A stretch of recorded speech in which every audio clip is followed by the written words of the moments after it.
Okay, welcome. This is a new series that I'm going to try called Watch Me Work. And today I'm working on some Pinewood Derby cars. You can see some of the ones I've already processed. These are screenshots. This is a Cub Scout event. Every year the kids make cars, and there's a kit that they come with. They basically can create all kinds of different shapes and sizes, that have to fit on the track. So I ended up scanning them this year, and today I am working on processing some of the remaining 74 cars. So I thought it might be fun to watch my process, and yeah, hopefully you learn something new and maybe share some feedback with me so I learn something new too. We're going to start with, I basically have a script that we're going to run. This is theirs. This opens up the Blender file from the network drive. If I can find it. Yeah, all right, so we're copying the Pinewood Derby template, or it should be. There we go. All right, so it's doing some initial configuration, importing an FBX file that came from photogrammetry scan, and then we're getting loaded up in Blender. All right, so my first step in Blender is I've got to align the wheels and the car. This particular one, the wheels are the inverse, so I'm going to start by rotating that 180 degrees, and we turn the car back on. And I basically have the scan, or two copies of the scan, in here in this camera root. So if I adjust that root, we can align the whole thing together with all the cameras. Now, I'm not actually using these cameras today, but one of the values of exporting the cameras is, in theory, we could use them to texture paint. And I will be doing a little texture painting of a shot that I got from the bottom today. However, I'm not using the ones from the 3D scan because they're already put together. Agisoft already created those textures. What I'm doing right now is setting up the bounding box. All right, this looks pretty good. The back's coming out just a tiny bit, so we're going to extend that box. And I've got a script here that's going to do my post alignment for me. So that's basically slicing everything off on the box. We still got a tiny bit of wheel there. So what I might do is try to adjust the box. And that box is currently hidden. So let me just data.objects. Objects. All right. Now normally you'd just be able to click the eye, but for some reason the way I set this viewport display, let's see, show, no, it's hide. It's called hide viewport. I think I got to change my code so that I'm not I want to just do this, which I thought was going to be to hide the viewport. That's what it says in the Python hint. But for some reason, it doesn't tie to the eye. Anyway, so what we're doing here is, let's look at this in this mesh mode. I'm going to adjust the wall a little bit here.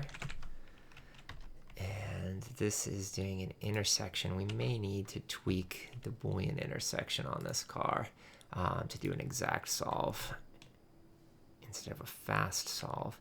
And I've also noticed that this is just kind of a Blender Boolean thing, but you sometimes have to position this plane just right, and then it works, right? Like there, that's what we want. Okay. So yeah, all right, that gives us a basic shape, and we're just going to apply this modifier, so we can go back here. Let's apply that modifier. So this remesh is something that my code, when I clicked post alignment, there was a bunch of things my script did, including applying this remesh. And I find the octree depth of 7 to be pretty good. You can increase that, and you're going to get more refinement, more resolution, more triangles. The sweet spot I've found for this particular project seems to be 7. If you go too low, it may work. Some products, some cars work better than others. Like this one could probably get away with 6, but I'll stick with 7 just because that's what I've been doing for the other cars. So now we get that set. Let's go back to our UV editor. We're going to be baking our texture. Well, all right, let's hide this again. And actually, let's take a look at the mesh, right? So this mesh is missing some of the wheel wells. So to fix that, well, first I'm going to get rid of loose parts. So that's one of the problem sometimes with the photogrammetry mesh is you get these like random loose parts. So I'm gonna get rid of those loose parts first. Then we're gonna go ahead and fill in these wheel wells. If I change the mode to wireframe, we can actually see this better. Now I have this enabled here. So edit mode is basically visible. We can also tab in and out to see the final refined shape, but this mesh is actually the raw photogrammetry mesh.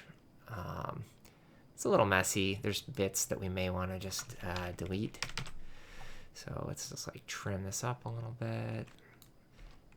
And this is like a detailed mesh that came out of photogrammetry, but what we're doing is we're trying to get a nice clean quad-based mesh. Like this one's just got a bunch of little triangles and artifacts and inconsistencies. So this whole process right now of doing the remesh is really just to help clean it up and give us some decent geometry to work with. Oh, let's see, let's not do that. Loop selection. I'm trying to grab a loop. And Blender has a loop selection mode that, you know, can work fairly well sometimes. That's not quite getting me to the bottom where I wanted. I'm basically just holding Alt and alright, we're gonna press F a couple times to create some faces. This isn't great. I'm still not getting this bottom loop. Alright, let's try that.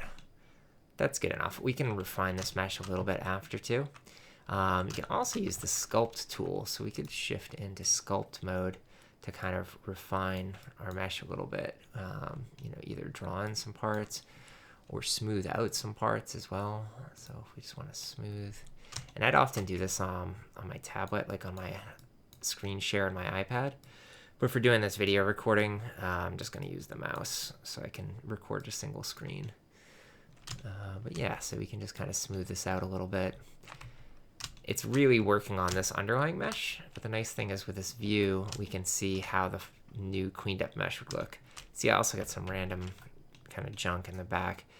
This is because I placed it on top of a block, and my trimming plane for this particular model was probably a little, like it was just sitting right on top of it. So it's hard to get it exact.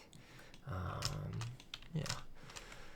Well, basically gonna just do our best to trim this out.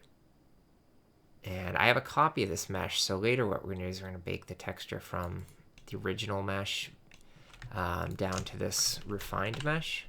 But keeping that copy around is helpful in case I end up accidentally deleting more things than I wanted to. But yeah, we're just generally cleaning this up a little bit.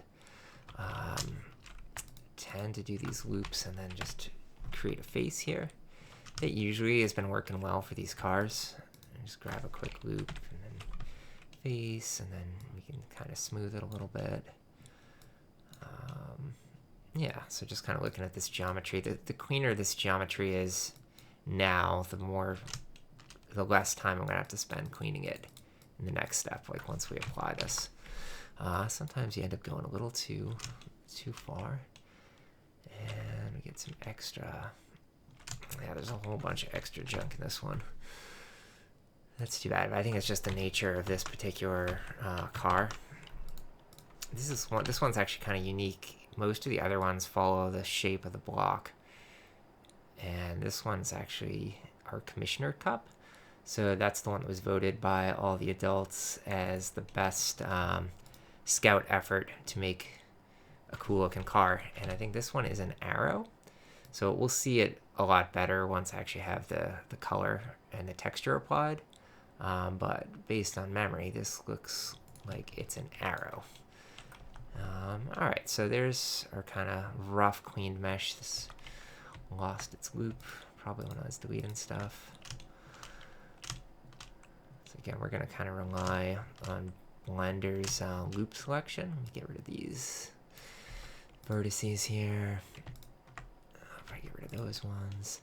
And we really just need a rough shape. Like if I wanted to in a pinch, I could actually draw like a block, and maybe it'd even be faster to just throw a cube in here. I did that for some of the pieces that had like Lego guys. To get the head smooth, I just ended up putting my own cylinder on this mesh. And I may end up doing something similar for this wheel well if we can't get a good edge loop. Yeah, I kind of want an actual loop, continuous loop. If I just grab a bunch of random vertices, I can press the F key a bunch of times, and it'll hopefully eventually create the face that I'm looking for. It's obviously going to be super messy, but in the end, that's kind of all we need, right? We just need a place to attach our wheels. So let's do that. Stop here, apply this.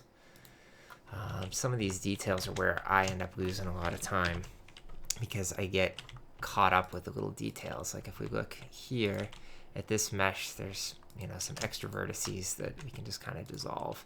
And this is my little quick menu. You can customize the quick menu however you want in Blender. You bring it up with the Q key. One of the things I have is to select non-manifold geometry, and I've been finding that this remesh tool, while good, it does often create some non-manifold sections.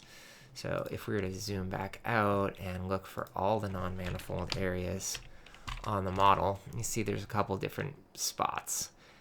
And the quickest way to do this is I could just collapse those. A lot of times they're just two little vertices next to each other. So I threw that in my shortcut. And so for speed today, these ones all look fine. I'm just going to do that. I'm going to collapse them. And then we should have 0 non-manifold pieces. So that's good. Now this mesh is still a little bit messy. We can go in and kind of smooth it with a paint tool, like the sculpt tool rather. But we can also sometimes just go in and look at these meshes and say like, oh, this face shouldn't be here. Let's dissolve it, right? So that's why it's on one of my quick menu pieces. And even this little whole area kind of shouldn't be here. So if we just dissolve a few of these vertices, then we end up with a shape that we can triangulate. Oops, I was going to dissolve that, not delete it. All right, let's dissolve. Quick menu, dissolve. Let's dissolve a couple of these. All right, and then we get a rough shape. Now, if we want to, we can connect specific geometry. I'm using the J key to join these together. And that might help if we have a specific contour. Otherwise, if you just have a face, you can triangulate it and see how the triangles play out. As long as those triangles look reasonable, then you can leave it alone. Now, this little piece I don't like, but inadvertently I'm going to end up spending too much time. So I'm going to try not to spend too much time on this model, because I have 74 of these total to do. Now, I've already done most of them at this point, and I would say I'd probably average about half an hour each on these. But I've definitely spent longer on some of them, basically doing steps like this. I'm going in and I'm seeing like, oh, I don't like these vertices, like let's just dissolve them. And I think that's why I was saying earlier, sculpting the mesh before remeshing to fix some of this stuff. That's helpful. Then you don't spend as much time just kind of needlessly going around and making small adjustments. That sculpt tool is also, or the smooth tool. There's another one that I've been using, this scrape multiplane. I've been finding that helps on these edges. I can kind of smooth this edge out a little bit, right? So rather than going and changing individual vertices, which sometimes I might do, sometimes it's better or easier to just try to sharpen these edges with this tool, or with any of the sculpting tools really, like some of the ones like this piece up here. I'm just going to zoom in and dissolve it. But I could also have smoothed that out too. I just don't really like these like non-quads. I don't know why it's doing that. And then if you look at some of the shading, some of the shading can be a little weird, especially if you're manually moving vertices around. Like stuff like this, I might go in, let's see, do a collapse of those vertices. Again, it's kind of a waste of time, but it's also somewhat strangely satisfying to do. I'm not going to try to get too caught up in those things.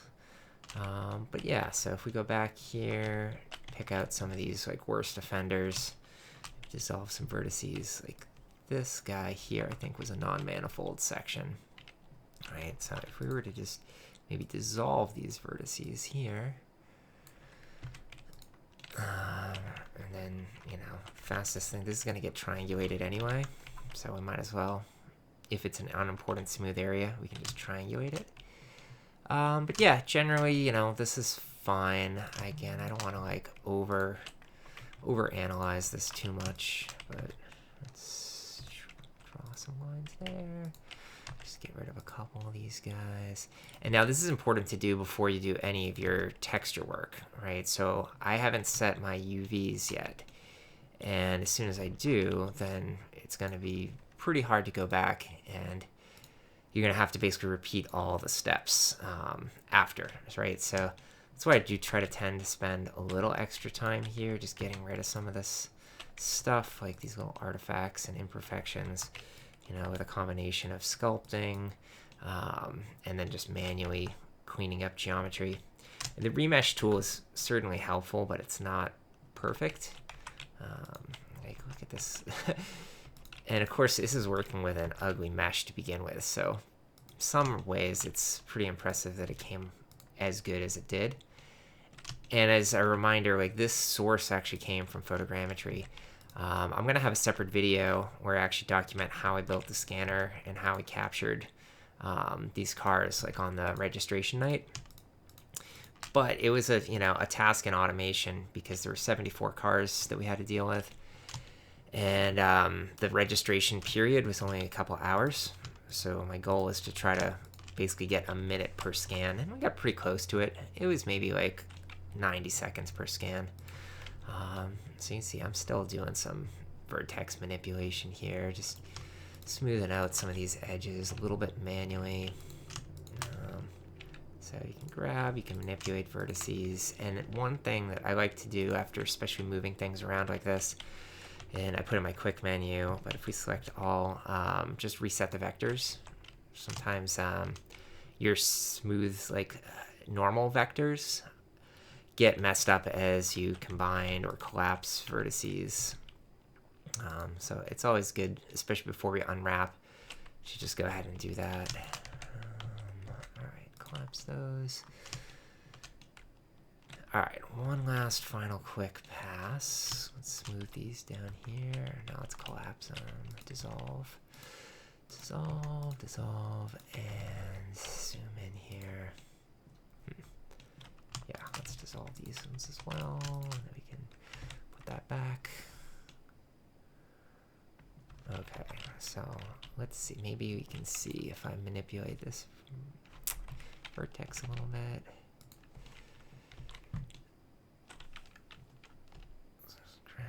All right, anyway, so let's reset the vectors on here. You might see a difference like on this vertex right here.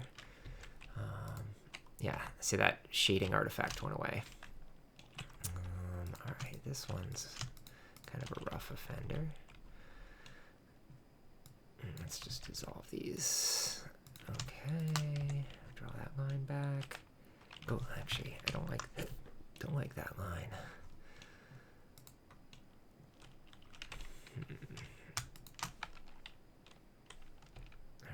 These guys. Already you can see I've been talking about switching on to the next step for a little bit and I haven't done it yet. So let's see. Last final pass. It's not perfect. A couple areas I don't love. But in order to get this done in a reasonable amount of time, collapse these. Alright, sometimes you just gotta know when to quit. Alright, fine, good enough. Let's say apply. Alright, we get all that. I've got a button now for the next step, which is going to be baking our diffuse map. Let's see, it didn't find my active object on the view layer. Interesting. Alright, I got my scan. Alright, that's the first time I've seen that error message. Let's try it again.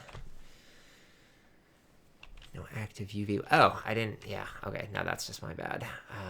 Okay, so we can hide this. So I need to UV unwrap this first, right? So we're gonna do a smart UV project. Try to give a little island margin of maybe 0.03. These are 4K textures that I'm working with. The lower resolution your texture, the more your island margin should be. 0.3 is sufficient for, again, these 4K textures I've been working with. This is our layout. I'm going to say that looks good. Now we can go ahead and bake the diffuse. And while it's doing that, I'm going to get over to Photoshop and I'm going to get the bottom ready because we're going to texture paint with the bottom. So we're going to go to, let's see, where are these guys? I've got them in here, models, cub. Okay, so let's do most recent. Hopefully it's this guy. All right, so 56, our car number. This is our bottom. So I just took pictures of the bottoms like after I did the scan. And we're going to use it for texture painting because I didn't want to do a 3D reconstruction with multiple flips. I didn't have time to flip the product and get a second scan. So what we're going to do is to align this bottom, I want to basically get the corners where all the nails are. And that is going to make it straight. So we can warp this, straighten it out, apply, and then I've been just kind of cropping these while I'm at it before saving. So I'm going to save, I'm going to quit. It takes like Photoshop a little while to save these PNGs on my Mac right now. And meanwhile, let's go check in on Blender. All right, our Blender diffuse image is done and it's saved, and we can take a look at how it's looking here. Looks pretty good. We also want to adjust the roughness at this point. This one's painted, and let me say that's good. So obviously the bottom isn't there yet, and the top looks fine. What we're going to do is go back to Photoshop. Let's see, Photoshop, and we're going to open up that diffuse image. You can see this is still saving, so I don't know if that's a configuration thing. It's pretty recent, and for MacBook Pro, so I don't think it's a resource problem. I think it's probably more a Photoshop thing. All right, we're opening the diffuse image, but I've noticed that recently. So one of the things I'm doing on these cars that, again, it's probably unnecessary, but as like a perfectionist, I sometimes can't help myself, but I've been trying to remove these wheels, and I've been replacing them with a best guess at what would be right behind it. So in this case, we're going to go with like an orange paint. And I'm also going to use this healing brush tool. So it's pretty neat. You can basically grab a pattern from another area, but you do have to have a pretty good color base because it's going to copy the color. So I could get the texture even from like brown up here, and it would put that texture in orange, which is kind of neat, but you need to have the right color. And if you get too close to the edge, like if I go here, it's going to pull in black, and I don't want that. So I'm going to undo. And we're going to just try to get it really close. I love that piece. All right. Anyway, we're basically, if you need to go back and brush it, we can also change that brush size. So you can also, I think it's my screen recording, I can't actually see the size of my brush stylus, which is kind of annoying. All right, but if we do that, and then we go back to the healing brush tool, we can go ahead and grab here. All right, that's fine. This one's kind of like a brown blob. It's hard to tell exactly what's going on there. So I'm just gonna grab the whole thing, and we're gonna grab some brown, and we're just gonna kind of paint that. Now I can also do this texture painting in Blender, and I'll do a little bit of texture smudging for this process. Maybe I could do a little texture painting. In fact, yeah, let's do that. I'll texture paint these other wheels just to kind of show what that process is. So this one here got a nice clean pattern. And this one here, we're just going to paint it orange in Blender. But let's save this and close it. It's going to sit around at 99% for a minute. All right, we're going to go back into here, and we're going to switch into texture paint mode. So we want to make sure we're painting the right material, diffuse texture, we are. We're going to select a texture that we're going to stencil, and click stencil mode. The texture, for some reason, you have to go over here to select on this panel, but we're going to pick the bottom that we already cropped. And also by default, it comes in as a square. So to get that aspect ratio, we do image aspect. And now we get the bottom. So we're going to go to the bottom here. Let's just rotate our product to align it. And I do need to refresh my diffuse texture before with that new wheel, right? So we texture painted away this wheel, And now we get the updated one. So we're ready to go there and go into full screen. Let's just zoom this up. And this is where the wheel alignment kind of comes into play. I'm going to scale this. I'm going to look for those nails. And I'm going to do one last thing before I actually paint. And that is select the mesh. So I don't want to paint everywhere necessarily. I don't want to paint like the sides here. So we only want to paint the bottom. And one quick trick that we can do is we've got a pretty good UV alignment here. So we're going to grab this bidirectional selection. We're going to select, that's the top. We're going to select the bottom. So let's grab the bottom. I'm doing select linked. And now we get just the bottom. So we can go back here, get back into full screen, go back into texture paint mode, and our alignment's still pretty good. So let's make sure this is actually paint masking. All right, and now we're gonna paint diffuse. And so it's kind of hard to tell on here, but this should be painting to our diffuse channel, I think. So we'll go back and we'll inspect it over here. Right, so we can see now, if you look through the UVs, that image is painted. So that's good. Let's just go ahead and do a quick save there. I'll start rotating it around. We're going to turn off this masking mode because the next tool I'm going to use is the smear tool. And that's just going to be to blend the edges. So let's hide the wheels. I also mentioned I was going to texture paint. So let's do a quick texture paint first. Take a soft paint. And I'm going to go to Photoshop to get the actual hex color code. Because if I were to do it here and try to paint this in orange, I'm going to get a color that's PBR based. So this is including all the lighting information.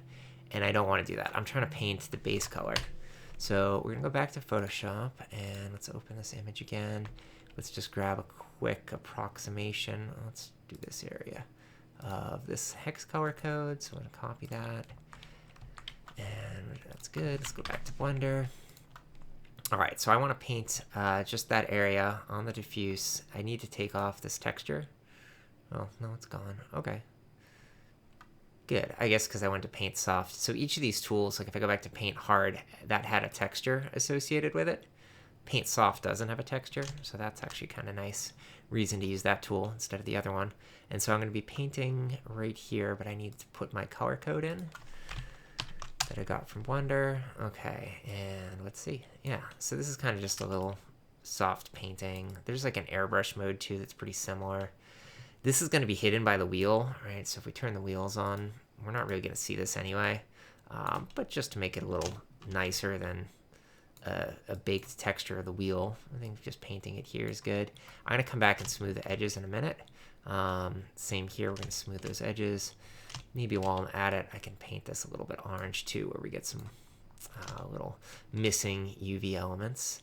All right, and then this side we got to get brown, so let's go back to Blender. Sorry, Photoshop. Grab that brown color we were working with and copy that. Okay, go back to Blender, and in Blender we can paint this color. Oops. Blender's very mouse driven, so like if you move your mouse like off the element, it'll sometimes be frustrating. Or if you press a keyboard shortcut and your mouse is in a different window, that keyboard shortcut's going to do something different. All right, so yeah, maybe even here, down here, paint this a little bit. I am planning on coming in and texture painting this, smudging this. But since the color is so different, a little bit of light paint doesn't really hurt. And let's go back to full screen. All right, right now I'm just using my, keyboard and mouse. I got a little over aggressive. But like I was saying before, I'll often use my iPad, and so that I can paint directly on the screen with a stylus, and I basically just have my screen mirrored. Well, it's not really mirrored, it's extended on Mac software. So I can directly manipulate this, which is a cool tool. All right, we're going to go to smear now, and maybe reduce the radius a little bit. Basically, at this point, we just want to blend these rough edges. So I'm just going to do a rough kind of pass. Yeah, because when I texture painted the bottom, there was a little bit of white that we got on the edges. This particular one was harder to texture paint because of the shape. Some of the other ones are a little bit easier to deal with. They're like solid blocks of wood, so you get a more sharp edges and a rectangle. But yeah, so let's just blend some of these. And we're getting close to the end now. This particular one doesn't really have much metal. I would do like a metallic pass. I haven't been doing roughness on any of these cars. They're all generally, painted, and some of them are wood. So if it's just a wooden one, I'll often keep the roughness higher. And if it's painted, I'll have it a little bit lower. But I haven't been going in and trying to build like a roughness map or anything. I would say if I was really, trying to use these more professionally, I'd do that additional work. But for now, and for the sake of getting through this quickly, we're just going to go and work the diffuse. That's kind of the primary texture channel here. And for some of these, they have like a lot of weights. Like there's a couple weights down here, but they're painted over, so they wouldn't really even be metallic-y anyway. All right, so that looks pretty decent. Good enough anyway. And now we can go back to regular object mode. And I actually forgot I'm going to bake the AO. So I've got a bake AO button. That's going to turn the wheels back on, and it's going to bake the ambient occlusion channel map. I also have material textures already preset up. So my initial script that would basically import all this content built me a nice PBR material linkage here. So we have our ambient occlusion channel, get metallic and diffuse. I mentioned we're not doing anything with roughness right now. I'm just eyeballing it. I'm also not doing anything with a normal map. If you have a high-res 3D scan, sometimes baking a normal map can be nice. In this case, the normal map detail is not high enough quality. All right, so we got our ambient occlusion. Sometimes I'll go in Photoshop and blur this because it has a lot of high-frequency noise, as is. There's also a way to do this within Blender, the compositor node. I'll maybe show that in another tutorial. But for now, that's it. So model's done. We've got our diffuse texture. I do want to make sure I save this. And we got nothing on metallic. We got ambient occlusion. This model's ready to go. So we're going to click the export GLB. This is building the model directly on my network drive, which means it's going to be accessible on the platform. So we're going to go, if I've got that open, yep, I'm going to go to the 3D Model Foundry platform. I'm going to refresh this page and we'll have a 3D model now. I'm going to click my screenshot page. This already has a predefined camera setting that I'm using for all the cars. I get a screenshot, I'm going to put it in here, and that's going to generate my background screenshot in multiple angles. The other bonus that I have for these cars is, and so you see I got my downloaded thing, I've also been generating, let's see, it is in the network drive. I've been generating some cards so I can print these out. So let's go look at Pinewood. Yes. Okay. So Pinewood prints. So I'm making these prints and generating these automatically. So we got a QR code, we got a screenshot of the car, and some nice stuff on it. So I'm going to print all of these out for the kids. And that is it. That's my process.